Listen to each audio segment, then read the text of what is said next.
নমস্কার, আমি Tanushree Mitrapal, reiki master teacher.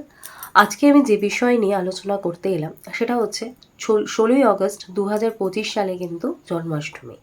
এই জন্মাষ্টমীর যে অনুষ্ঠান সেটা কিন্তু আমাদের প্রত্যেকের ঘরে ঘরে যথেষ্ট সুন্দরভাবে আমরা কিন্তু নিজেদের মনের শখ, মনের ইচ্ছা পূরণ করে সেইভাবে কিন্তু আমরা এই পূজা করে থাকি। এবার এই দিনকে আমরা কিছু এমন টিপস যদি অ্যাপ্লাই করি যে পুজো আমরা করছি তার সাথে, তাহলে কিন্তু আমরা নিজেদের জীবনের অনেক সমস্যাকে আমরা এড়িয়ে চলতে পারি এবং নতুন করে কোনো সমস্যা না হোক এবং যে সমস্যা আছে তাকে কিন্তু সমাধানের দিকে আমরা নিয়ে যেতে পারি। সেই জন্য অবশ্য করেই আমি কিছু টিপস নিয়ে আজকের ভিডিও করতে চলে এসেছি। তো এই যে জন্মাষ্টমীর দিনকে আমরা সুন্দরভাবে পুজো করব, নিয়ম করব, কি করব? দেখুন, প্রথমে বলি, এই দিনকে কিন্তু আমরা শুধুমাত্র গোপাল ঠাকুরের নয়, আমরা কিন্তু কৃষ্ণ ঠাকুরেরও পুজো করতে পারি। আর ভগবানকে যখন অভিষেক করব তখন আমরা কি করব?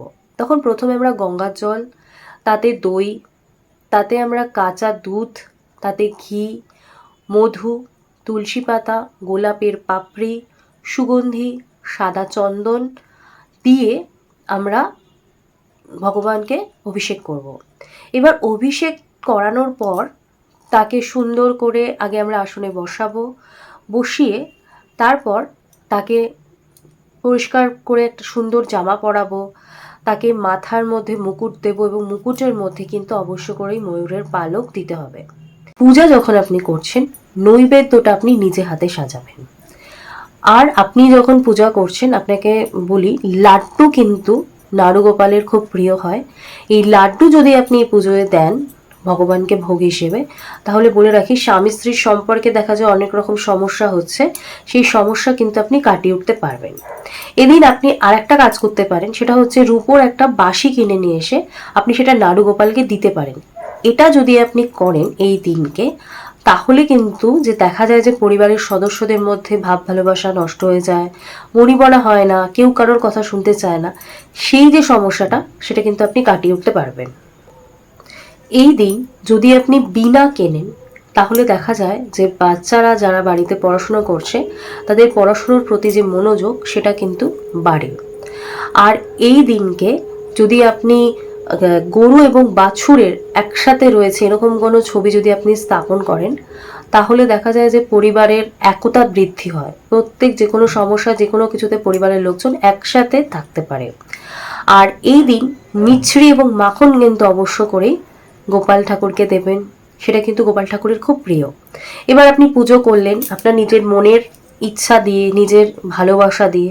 পুজো করার পর যখন আপনার পুজো সম্পূর্ণ হচ্ছে, তারপর যখন প্রসাদ বিতরণ করছেন, তখন কিন্তু মাথায় রাখবেন, বাড়িতে আগে যারা ছোট বাচ্চা রয়েছে তাদেরকে কিন্তু আগে প্রসাদ দেবেন। তারপর বাড়ির বাইরে অন্তত 5 জন বাচ্চাকে কিন্তু প্রসাদ বিতরণ করবেন। তারপর কিন্তু বাড়ির অন্যান্য সদস্যরা প্রসাদ দেবেন। এটা কিন্তু যদি করেন, তাহলে দেখবেন সমস্ত কিছু খুব সুন্দরভাবে আপনার লাইফে হচ্ছে।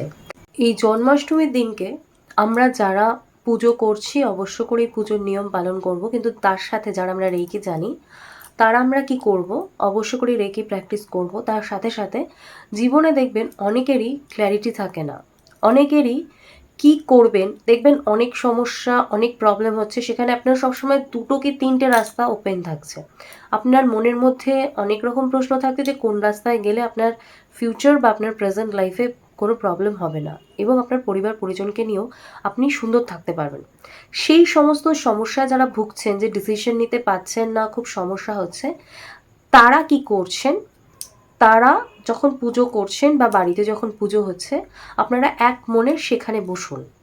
বসে সবার আগে তো আমরা নিজেকে রিল্যাক্সড করব, আমরা যে কানেক্ট হব ঈশ্বরকে, আমাদের নিজেদের মনের ইচ্ছা জানাবো, তার আগে সবার আগে আমাদের নিজেকে রিল্যাক্সড হতে হবে।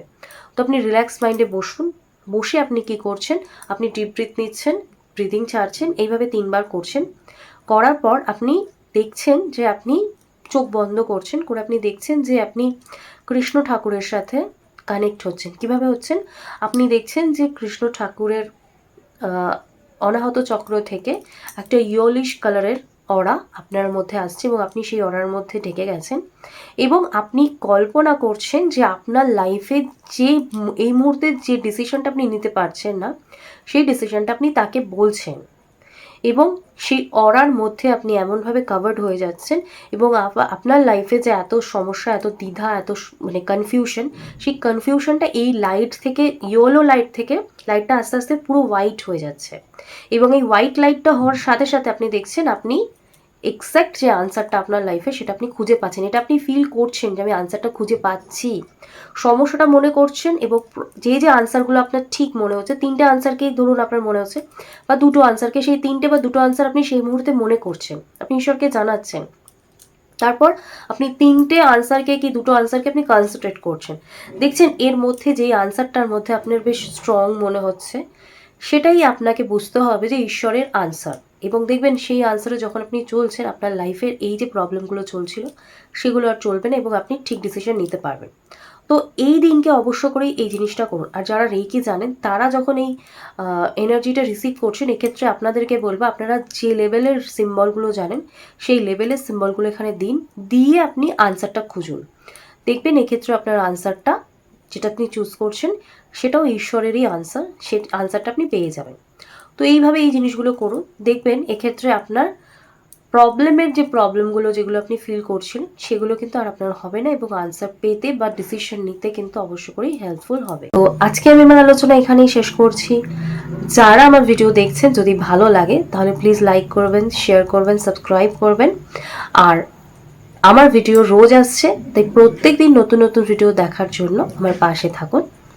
আজকের মতো আমি আলোচনা এখানেই শেষ করছি। সকলে সুস্থ থাকবেন, ভালো থাকবেন। নমস্কার।